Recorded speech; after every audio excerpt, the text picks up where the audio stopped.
지혜 있는 자처럼 세월을 아껴라. 때가 악하다. 이 구절을 그냥 시간을 절약해라 라고 인식하던 때가 많았는데 그 본문은 좀 다르더라고요. 절약의 세이브가 아니고 구원의 세이브더라고요. 대가를 치르고 시간을 되살아라. 그럼 3시간씩 덩어리로 보면 아침, 오전, 점심, 오후, 저녁, 밤 이렇게 6가지 덩어리가 생깁니다. 제가 이걸 369 일정표라고 하는데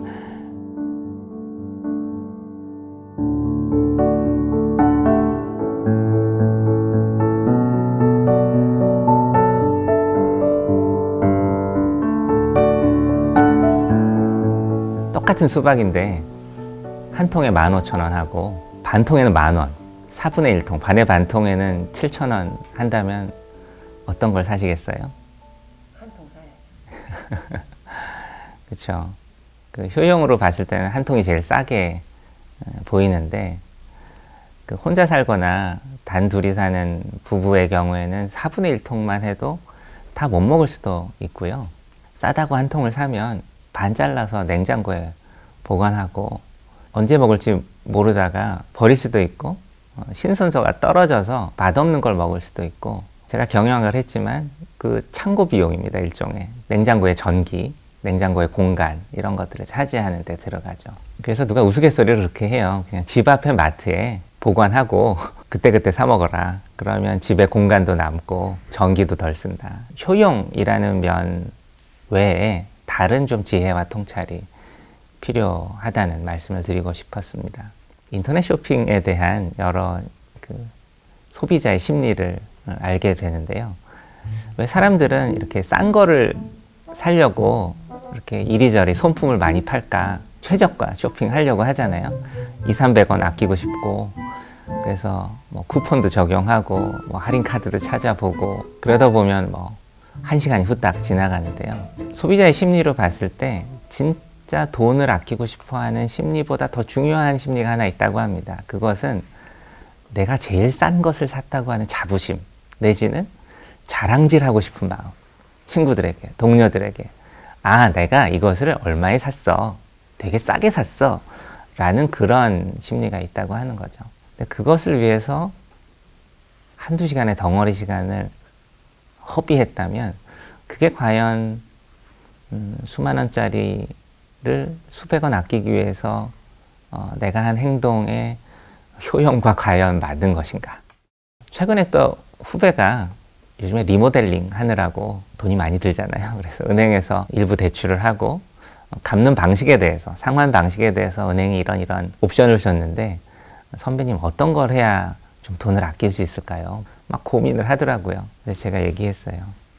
네가 고민하는 것보다 은행이 얼마나 고민을 많이 했겠니? 어떤 방식을 택해도 어떤 건 되게 은행이 크게 손해가 보는 방식이고 어떤 건 크게 이익을 보는 방식으로 디자인하진 않았을 거다. 사실은 거기가 거길 거다.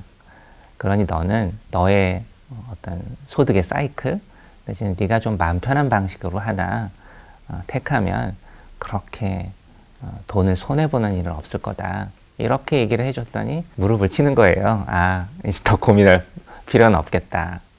우리가 아끼려고 하는 것들, 우리가 뭔가 효율적으로 취하려고 하는 것들 너머에 좀 다른 지혜와 통찰이 있는 것 같아요. 우리 인생을 정의할 때 80년 또는 90년이라는 시간의 길이로 정의할 수도 있고 달리 본다면 우리 인생이 경험한 여러 가지 사건이 축적된 총합이라고 볼 수도 있습니다. 성경에 보면 인생이 진짜 빠르다. 그러니까 하나님께 기도해라. 세월을 계수할 지혜를 달라고. 근데 저는 이 말씀에서 이 계수라는 것은 일주일, 한 달, 1년 이런 어떤 단위 시간을 이렇게 세는 일이 아니고 우리 인생이 수많은 경험적 사건들의 축적이란 총합이란 면에서 우리들의 인생에 의미 있는 사건들을 기억하게 해주십시오. 그것들을 잘 정돈하게 해주십시오. 라는 고백으로 들리더라고요. 자고로 시간이라는 본질에 대해서 2가지 개념으로 설명되어 왔는데 그 중에 하나가 크로노스라는 일주일, 한 달, 1년이라는 단위 시간 양적 시간을 얘기하는 거였고요. 또 하나는 카이로스라고 질적 시간이라고 하고 조금 아까 얘기한 어떤 경험적 사건을 묘사하는 시간 개념입니다. 조금 인문학적이고 철학적이어서 이 카이로스를 우리가 잘 언급하진 않는데 성경에 보면 예수님이 늘 이때라고 하면서 이 카이로스를 얘기하세요. 예배할 때가 오나니 이럴 때가 왔어.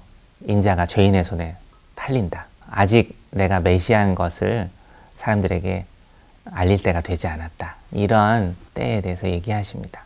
남녀 간의 데이트를 하다 보면 기념일이 되게 중요합니다. 100일 되게 중요하죠. 100일, 1000일, 만일이 중요할 수도 있지만 남녀 간에 더 중요한 사건이라고 할 수 있는 시기가 있는데 그것은 제가 보기엔 서로 손을 잡는 때입니다. 그런데 100일이 됐다고 손을 잡을 수 있을까요? 손을 잡는다는 것은 어떤 특별한 사건이죠. 어떤 일들이 반복돼서 그럴 수 있는 상황까지 가는 거랍니다. 그래서 저는 이제 이런 양적 시간보다 질적 시간에 더 주목해서 우리 인생을 바라보는 것이 마땅하다는 생각을 가지게 됐어요. 하나님을 만난 지, 믿음을 가진 지 5년이 됐다, 10년이 됐다. 그래서 하나님을 더 잘 알고 깊은 신앙을 가지게 되는 것일까? 저는 시간에 비례하지 않는다고 보고요. 도리어 사건들이 필요하죠. 내가 죄인임을 깨닫게 되던 사건, 이웃과 세상의 고통을 직면하게 되는 그런 시간, 또 사랑의 관계란 이런 거구나. 교회 공동체에 속해서 더 진실한 교제를 이어가게 되는 순간, 그리고 뭔가 나의 인생의 소명과 하나님의 꿈이 이렇게 일치되는 듯한 그런 순간, 이런 것들이 모여서 과연 하나님과 동행한다, 그런 삶을 살게 되는 것 같습니다. 에베소서에 보면 유명한 구절이 있죠. 지혜 있는 자처럼 세월을 아껴라. 때가 악하다. 많이 들어보셨잖아요. 근데 저도 이 구절을 그냥 시간을 절약해라 라고 인식하던 때가 많았는데 그 본문은 좀 다르더라고요. 절약의 세이브가 아니고 구원의 세이브더라고요. 더 전문적인 영어로는 리딤이라고 하더라고요. 리딤은 예수님의 대속사역에 해당하는, 예수님이 생명을 대가로 치르고 우리의 생명을 되사오는 그런 심오한 단어더라고요. 시간을 절약해라가 아니고 시간을 구원해내라, 대가를 치르고 건져내라. 예수님께서 우리 인생을 건져주신 것처럼. 그러니까 어떻게 보면 우리의 시간이 거듭났어요. 그러니까 우리의 과거의 인생에 따라붙던 우리의 일과들, 질적 시간들이 좀 의미 부여하기 힘든 나날이었다면 거듭나고 영원한 가치를 좇아서 살고 있는 우리들의 일과는 의미가 있는 거예요. 영원에 있다 있는 거예요. 그래서 그런 것을 귀 기울이는 연습이 필요하고 우리의 좀 반복되는 일상도 의미와 가치를 부여하는 연습을 시작하셨으면 좋겠어요.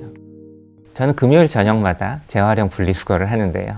귀찮죠. 일주일이 이렇게 빨리 지나갔나? 이런 생각을 하기도 하고. 그렇지만 재활용 분리수거 하면서 내가 생태계를 돌보는 과정에 참여하고 있구나. 이런 마음가짐을 가지고 한 10분 정도 그 시간을 가지면 그것도 의미 있는 일과가 됩니다. 저는 청소년기와 청년기에 밥 먹는 것을 되게 일로 생각했어요. 식사, 해치워야 될 일. 그래서 10분 안에 빨리 먹고 다음 일을 하자. 그래서 밥에 대해서 의미를 부여하지 못했던 것 같아요. 근데 이제 결혼 생활이 오래되고 저와 다른 기질의 아내와 살면서 그 밥을 만드는 과정의 정성이라든지 나의 건강에서 차지하는 것에 대해서 조금씩 달리 생각하게 됐죠. 음식을 예쁜 그릇에 담아야 된다. 즐거워야 된다. 맛을 느껴봐야 된다. 이런 새로 배워가는 영역이 생겼어요. 그래서 똑같은 밥이라도 10년 전에 먹는 밥과 지금 먹는 밥이 조금 다릅니다. 이것은 거듭난 시간이구나. 내가 거듭난 인생이듯이. 그래서 동일한 일들도 다른 관점에서 볼 수 있죠. 밥을 하는 것 하나도, 공부하는 것도, 직장에서 동료들과 회의하는 일들조차 거듭난 시간으로 바라볼 수 있는 거예요. 제가 그냥 노하우로 부탁하는 게 아니고 권하는 게 아니고 우리 인생이 본질적으로 바뀌었기 때문에 그런 의미들이 감추어져 있다. 숨어 있다. 보물찾기처럼. 그래서 제가 오늘 좀 권해드리고 싶은 시간관리의 지혜는 의미 있는 사건을 계수하는 지혜입니다. 하루를 마무리했을 때 그런 요약일기를 써보면 어떨까요? 오늘 내게 의미 있는 일들이 몇 개 있었어. 세보니까 3개야. 누구랑 만남은 참 의미 있었고 누구한테 부탁받은 일을 처리했는데 참 보람이 있었어. 시간에 쫓겨서 어디에 도착했는데 시간을 잘 지켜서 안심이 됐어. 뭐 이런 떠오르는 사건들이 있으면 그런 것들을 적어보면 좋겠어요. 저는 보통 하루에 6개 정도의 의미 있는 사건이 있으면 대단히 충만한 하루라고 말씀드릴 수 있을 것 같아요. 그건 어디서 온 기준이냐고 하면 잠자는 시간 빼고 일과를 열심히 사시는 분들을 보면 한 18시간 정도가 돼요. 3시간씩 덩어리로 보면 제가 이걸 369 일정표라고 하는데 아침, 오전, 점심, 오후, 저녁, 밤 이렇게 6가지 덩어리가 생깁니다. 덩어리 시간에 의미 있는 일 하나씩이 발견되면 좋겠어요. 어젯밤에 10시쯤 좋은 다큐멘터리를 봤어. 의미 있었어. 어제 저녁은 오랜만에 만난 친구랑 샤브샤브를 먹었는데 너무 맛있었어. 어제 아침에는 이틀을 큐티를 빼먹다가 큐티를 했는데 뼈 때리는 말씀을 들었어. 이런 하루를 구성하는 한 6가지의 일상을 기록할 수 있으면 그분은 세월을 아끼고 인생을 계수하며 질적 시간을 관리하는 분이라고 생각할 수 있을 것 같습니다. 많은 일을 해치우는 것, 10분 단위로 촘촘하고 꼼꼼하게 살아가는 것 너머에 우리의 삶을 의미 지워서 헤아리는 것, 세어보는 것, 계수하는 것, 여러분께 추천해 드립니다.